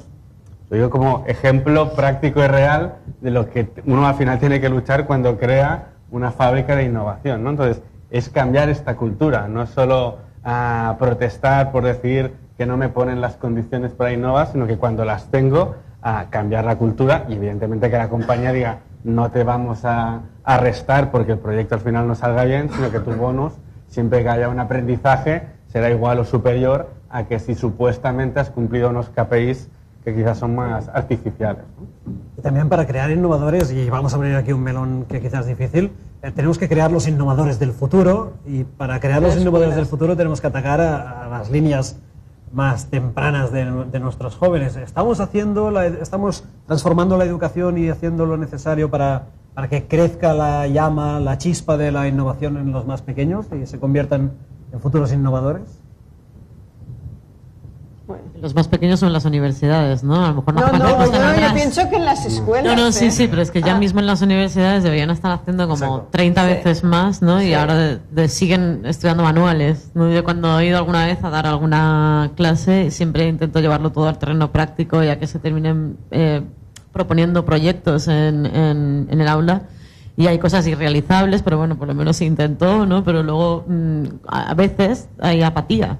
Entonces, realmente todavía lo que buscan nuestros universitarios es un trabajo fijo, que es lo que les hemos ido enseñando desde atrás. Yo pienso que ha habido algunos elementos que ayudan a ese cambio cultural, pero porque son al final elementos negativos que hemos tenido, que es grandes corporaciones que alguien pensaba que nunca se hundirían, que se pueden hundir. El freno en el sector público, porque había muchas veces que cuando preguntabas a gente secundaria qué quieres hacer de mayor, y es aquello, estar en la Caixa, estar en ser funcionario o tal. Entonces, hay uno de los elementos que cuando la zona de confort no es tan clara, entonces eso ayuda a moverse. Pero eso es por el contexto. Pero como acción, yo pienso que hay que trabajar en las escuelas de pequeños, y eso, el medio al fracaso, es un tema clarísimo el medio al fracaso y el atreverte con tu idea. Y por tanto, lo que se haga en escuelas de pequeños, en la enseñanza media y en la superior. Y yo sí coincido con Idoia que en la superior tenemos una universidad que continúa enseñando conceptos y acumulando conocimiento, y poco de desarrollo de actitudes. Y en la emprendeduría necesitas mucho de desarrollo de actitudes y de potenciar el pensar ese fuera de la caja, el cómo se da. Y eso es cómo se hacen los trabajos en la escuela primaria, cómo se enseña en la secundaria y cómo se enseña en las universidades. Porque es cierto que esto, y esto también aparece un poco en el libro y también por lo que yo conozco, hay países en los que son países que culturalmente son más, potencian más el que se empiecen negocios, y eso ayuda a la innovación. El que han tenido una trayectoria más de quizá no con ese punto tan innovador de ahora, pero el abrir sus propios negocios ha ayudado a hacer más el salto a la innovación que culturas que han ido mucho a posiciones muy seguras de trabajo, ¿no? Entonces, yo pienso que ahí sí que el tema educativo es muy importante. Solo quería hacer pero solo quería hacer un pequeño paréntesis de un ejemplo que me sorprendió muy gratamente. Alguien me contaba en una ocasión que en un estudio de formación profesional en España, uno de los trabajos que tenían que hacer era abrir una SL. Entonces tuvieron que hacer todos los trámites para abrir una SL, pero no en una ventanilla única, sino el registro mercantil, la Hacienda, delegación de Hacienda de la comunidad correspondiente, para el sello gratis, que total tienes que ir para que te lo pongan, y etcétera, etcétera. Y eso me pareció que de pronto era una ventaja con respecto a que yo había estudiado mi bachillerato, la carrera, etcétera, etcétera, y no tenía ni idea de montar una SL. Un día me lo puse yo a mí misma como ejercicio, pero digo, lo voy a aprender. pero ya había gente que de las FPs aquí sí han aprendido esto. Preguntaste algo que me parece importantísimo. ¿Qué podemos hacer? Y el nivel básico es que somos padres o madres, algunos de nosotros. Los míos son muy grandes y tal vez no haya hecho todo lo que hubiera debido hacer o lo que haría ahora, pero básicamente yo creo que alentar la curiosidad, alentar la realización de proyectos y tolerar la desobediencia inteligente o heroica. Entonces, pregunto, ¿quiénes de nosotros, padres o madres, toleramos la desobediencia? ¿Cuándo vale la pena? No siempre, por supuesto, tenemos que enseñar algunas cosas, pero yo lo pienso de verdad que empieza con la forma en la cual educamos a nuestros hijos, después pasar a primaria, etcétera, y ahí ya cosas más conocidas como aprender a codificar, como no aprender el conocimiento, sino la curiosidad. Todas esas cosas son importantes, pero empecemos como padres y madres. Vamos a las Smart Cities. Las Smart Cities, los proyectos de Smart City van creciendo sobre todo a golpe de grandes inversiones, ahora me vas a rectificar, de organizaciones, instituciones y también grandes empresas, pero también ejemplos como los que vemos en el libro de pequeños autónomos, pequeños innovadores que tienen grandes ideas, ¿también ayudan a crecer los proyectos de Smart City o de momento estamos en esa primera fase? No, clarísimamente. O sea, igual que y antes se ha hablado un poco, ¿no?, de decir lo que las grandes empresas cuesta potenciar la innovación y el cómo es más fácil buscar la innovación en núcleos más pequeños, más ágiles, más proactivos a la innovación, ¿no? Y cómo luego las grandes empresas incorporan esa innovación, ¿no? Y en ese sentido, pues yo pienso, ya que estamos aquí en casa con Fundación Telefónica, pues que la iniciativa de Guaira ha sido muy positiva y además yo pienso que con el tiempo ha crecido mucho, porque cuando Telefónica dijo vamos a lanzar Guaira para los innovadores y tal, bueno, dices, bueno, esto, bueno, va, ya sabemos cómo va, tal, y realmente ha hecho una apuesta importante, ¿no? Y esto lo han hecho otras empresas y al final es cómo potenciar esa innovación. En el tema de Smart Cities, en el tema de soluciones urbanas, volviendo a lo que decía Idoia, ¿no?, de buscar soluciones a problemas que tenemos cada día en temas de movilidad, en temas de consumo energético y tal, allí está siendo fundamental los emprendedores, las startups con soluciones innovadoras que luego se adaptan o que luego se incorporan en grandes empresas o que tienen un camino de desarrollo propio, porque pueden venderse directamente al consumidor final, ¿no? O tienen otros modelos de negocio. Pensemos que para las ciudades inteligentes es muy importante todo lo que son las soluciones sobre móviles. Y eso, y antes también lo comentaba Francis, que hoy la inversión que se requiere para crear una nueva solución requiere mucha menos inversión que años atrás, porque tienes mucho menos esfuerzo y no tienes que hacer una inversión económica alrededor, ¿no? Y ahí hay muchas soluciones sobre móviles en temas de acceso a múltiples informaciones, de cómo nos movemos en la ciudad, cómo utilizamos la ciudad, y por tanto los emprendedores es un elemento muy importante. Hace pocos días, estaba la semana pasada, precisamente también en este caso en un debate sobre Urban partiendo también de otro libro, en este caso de Boykover, en que hablaba de los emprendedores urbanos, ¿no?, de emprendedores que están focalizados más a lo que es buscar soluciones que nos ayuden en la vida urbana y en la vida diaria. Pilar, te quería poner en un brete. No, dime, tranquila. Alzándome un poco en voz representante de al final el ciudadano, que muchas veces no le llega toda la información, ¿no? Entonces, creo que existe un poco la sensación de que las Smart Cities al final es como la domótica en el retrofuturismo. No. O sea, algo difícilmente aplicable, grandes inversiones, infraestructuras gigantes, y de qué manera esto se aplica en la vida real diaria de las personas, de qué manera esto penetra de una forma orgánica en la ciudad y en los ciudadanos, que finalmente son los que tienen que hacer uso de la ciudad. Y efectivamente responden a sus problemas, a veces sin haber sido consultados, pero incluso habiendo sido consultados, ¿no? O sea, de qué manera uno se siente partícipe de su Smart City. Por alusiones, y después vamos a Francis. Vale.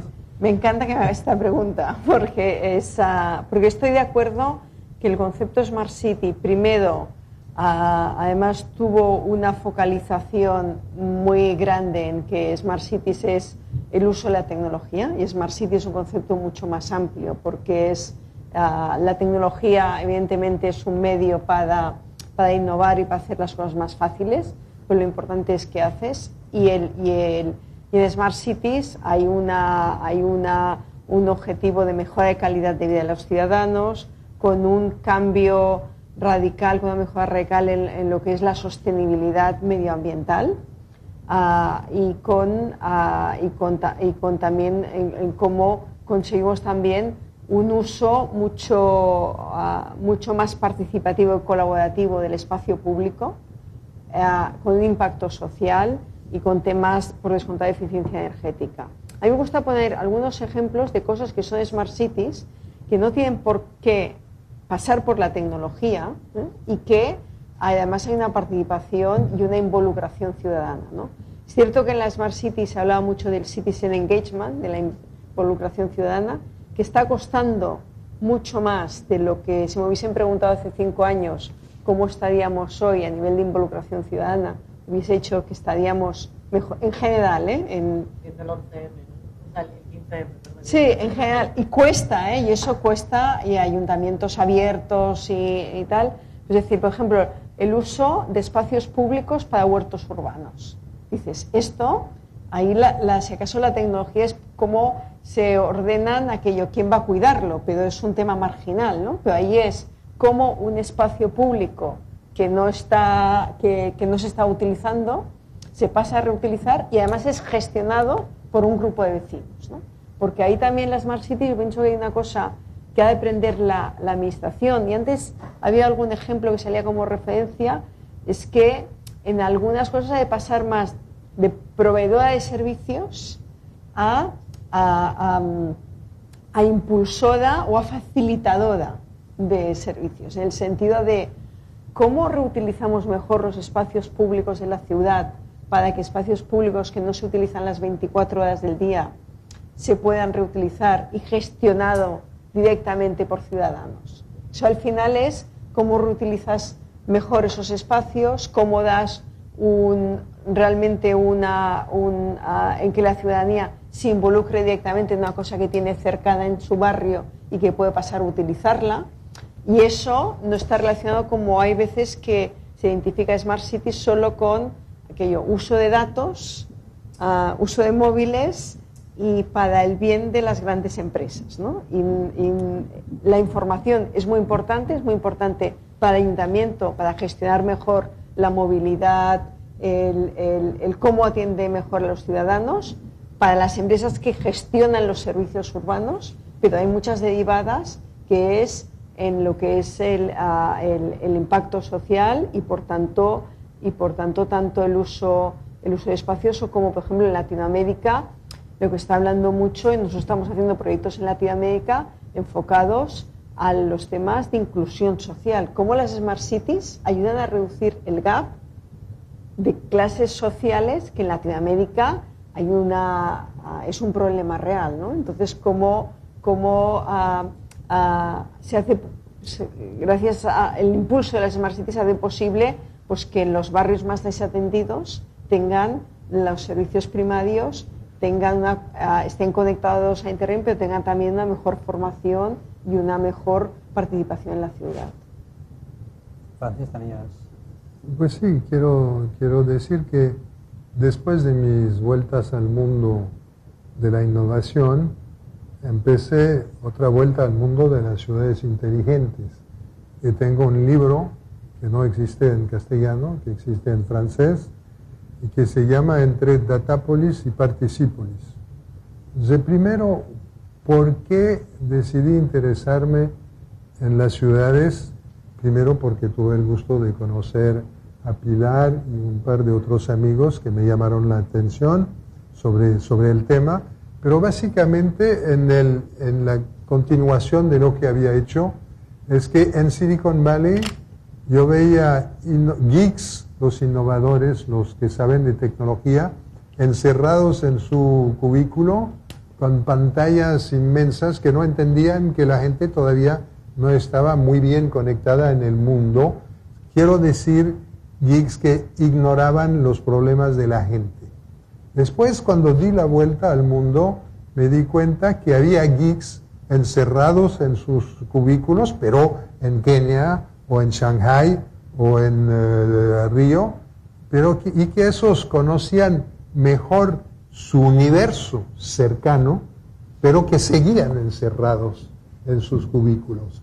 Y la ciudad para mí es el lugar, la ciudad inteligente o la ciudad que se quiere mejorar y de cuya inteligencia se quiere mejorar, es el espacio en el cual el geek encuentra el ciudadano, en el cual la tecnología encuentra la sociedad, encuentra la política, y tal vez sea porque estamos, como bien dice Pilar, citando gente, el exalcalde de Denver, el siglo XIX fue el siglo de los imperios, siglo XX el siglo de los Estados-naciones, el siglo XXI será el siglo de las naciones, de las ciudades, perdón, lo cual implica, ya estoy preparando una nota para ti, lo cual implica un cambio en las relaciones. Imperios son conquistas, Estados-naciones son guerras y ciudades son conexiones. Estamos en un mundo de conexiones y eso abre perspectivas fascinantes. ¿Y por qué llamé mi libro Entre Datapolis y Particípolis? Porque partimos al inicio, en los años 2005 hasta 2008, de las grandes empresas, IBM, Cisco y después Schneider Electric, Huawei, etcétera, acapararon el nombre, y su definición es una ciudad en la cual todos los servicios usan tecnología de la información. El problema es que con eso se consigue cosas útiles, como saber tener información sobre el tráfico en tiempo real y muchas otras cosas. Pero no es la única inteligencia de la ciudad. Y entonces ahí la inteligencia de los ciudadanos, la participación, de ahí la noción de particípolis, y eso permite, entonces no hay por qué, yo no quiero que mi vida sea determinada por un algoritmo, como dice un inglés en algún lugar, pero yo quiero también participar y puedo usar esas tecnologías para mejorar mi ciudad. Y básicamente hay una frase de Jean-Louis Michica, que es el número 2 de la alcaldesa de París, que dice: ciudad inteligente es un pleonasmo. ¿Por qué? Porque el hombre, la mujer, la humanidad, nunca ha hecho cosas más inteligentes que las ciudades y cosas más duraderas. Y entonces ahí es el espacio donde se puede mezclar todo, mezclar las inteligencias para tratar de que cambien algunas cositas. Vamos terminando, pero retomando una idea de Idoia, hemos hablado de los innovadores, hablemos de los ciudadanos y la percepción que tienen de los innovadores. ¿Qué percepción tiene la ciudadanía del innovador? Nada más un recuerdo: en el siglo XIII, cuando apareció la noción de innovación, el innovador era como un hereje, es decir, algo inaceptable, condenable, etc. Yo espero que las cosas hayan cambiado, pero yo pienso que hay mucha responsabilidad de los innovadores de quedarse encerrados en sus cubículos. Si entienden los emprendedores urbanos, que hay un espacio de innovación en contacto con la gente, escuchando a la gente, puede ser que mejore la percepción, tiene que mejorar la percepción del innovador y de la innovación por la gente. Pero quizás centrándonos más en nuestro entorno, yo creo que el innovador, el emprendedor, se debería convertir en el héroe de muchas de las personas o de los ciudadanos que hay, y aún esto no está pasando, ¿no? Aún antes futbolista... Papá de mayor, quiero ser innovador. Correcto, ¿no? ¿no? Tendríamos que aspirar a eso. Y además hay un reflejo directo, y es que tenemos un problema a la hora de matriculaciones de ingeniería o de ciencias científicas o físicos, matemáticos, etcétera. Entonces, ahí hay un reto, y ahí sí que hay una política de los organismos públicos de intentar impulsar esto si quieres realmente ser algo y convertirte en un hub, ya sea digital o innovador, porque no solo tiene que ser tecnológico, ¿no? Entonces, yo creo que aquí sí que hay un reto muy claro. Yo querría dejar a Pilar la última palabra, así que voy a decir mi parte ahora.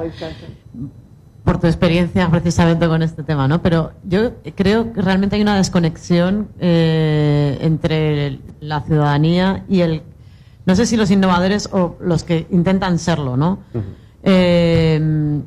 Y yo creo que es porque pasa por el desconocimiento de los problemas a los que se enfrentan. Por eso me he quedado con ganas de decir una cosa cuando justamente Pilar proponía que todos, creando este ecosistema que abrace de alguna manera la innovación o la emprendeduría.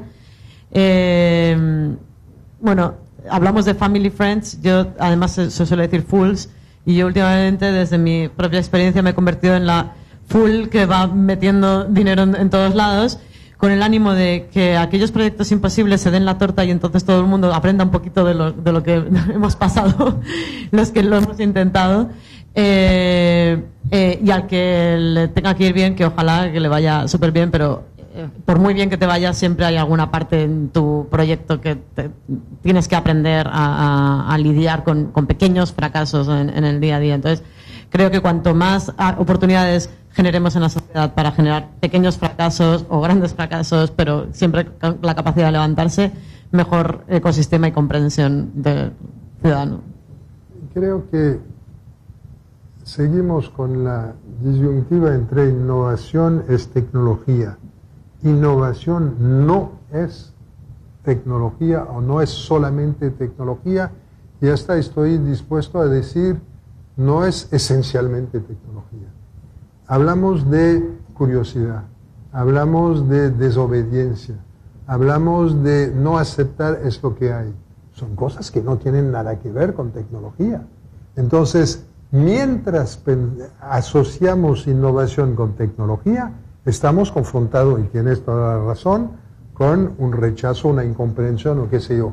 Pero si empiezas a decir a la gente que puede mejorar una situación de, por ejemplo, del uso de lo que no se vende en las grandes tiendas, pero que llega a caducidad, pero que todavía se puede consumir, tú resuelves un problema social enorme, o ayudas o contribuyes, y eso no tiene nada que ver con tecnología. Eso es una innovación, y es una innovación esencial. Entonces yo creo que hay que abrir el concepto, ver lo que... Y eso me parece muy importante. Las instituciones privadas o públicas tienden a ignorar lo que la gente hace sin pedir permiso. Y hay una mina extraordinaria de innovación, de innovaciones. La gente hace cosas para resolver sus problemas juntándose en un barrio, en un inmueble, en una calle o cosas así. Tenemos que mirar eso, darle valor y mostrar a la gente que hay mucha gente que está innovando sin o con tecnología, no importa. Y la responsabilidad de la última palabra. No, aquí de lo que se ha dicho, y bueno, tampoco es, no quería ser la última, pero sobre todo es, y un poco de reflexión de dónde estamos nosotros ahora en Barcelona, ¿no? Pensemos, o sea, cada uno qué es lo que hace para impulsar ese ecosistema de innovación, difundamos el concepto de atreverse a pensar de forma distinta y también creámonoslo mejor, más, ¿no? Porque yo pienso que muchas veces también tenemos un problema de que no vemos toda la potencialidad que tenemos, y yo pienso que estamos en un entorno con unas buenas universidades, con gente que hay talento tanto aquí como gente que viene de fuera que quiere venir aquí, que hay que potenciarlo, pero que tenemos un punto de partida, que tenemos unos elementos buenos y sobre todo que veamos cada día con lo que hacemos cómo sumamos a que eso se desarrolle. Si me permites agregar algo sobre Barcelona, está Ricard Faura. Barcelona, si no me equivoco, dice él, es la ciudad del mundo en la cual hay mayor concentración de Fab Labs y de coworking spaces, de espacios donde precisamente hay diversidad, trabajo en conjunto y una gran proporción de Fab Labs con iniciativas privadas de la Generalitat y de la Alcaldía. Y eso me parece una cosa muy concreta que contribuye a lo que dices. Vaya, que lo tenemos todo para convertirnos en el Silicon Valley del futuro. No, exacto, en el no sé qué tuve vale. una conversación con Tony. Empezó la conversación sobre el tema, hay que hacer que Barcelona sea el Berlín del sur de Europa. Y después pensé, no, hay que hacer que Berlín sea eventualmente la Barcelona del norte. Barcelona como referencia. Tendríamos que abaratar el alquiler, ¿eh? Tendríamos que abaratar el alquiler, entonces, digo, en Barcelona. Aquí es bastante más barato que en otros lugares. Bueno. Muchísimas gracias, muchas gracias a ustedes que nos han acompañado, a la gente que nos ha seguido en directo también en esta transmisión. Idoia, Xavier, Francis, Pilar, muchas gracias. Sí, Tony, que ya debe estar camino de Quito. Camino de Quito, ya lo veremos. Que el tema de los aviones últimamente no es tan fácil. movidito. Muchísimas gracias, gracias a los que nos habéis seguido también en directo. Hay muchos comentarios en Twitter, después podréis repasar lo que ha comentado la gente. Y este verano podemos viajar de verdad, que todavía es bonito, pero una forma barata, entretenida y edificante de viajar también es conocer estos ejemplos que se muestran en Creadores de Futuro de la Innovación en el Mundo, un libro que ya lo saben, lo pueden encontrar para descargar en múltiples formatos en la página web de Fundación Telefónica y también en las tiendas de libros digitales. Muchísimas gracias, hasta muy pronto esperamos y que pasen una buena tarde. Gracias. Gracias.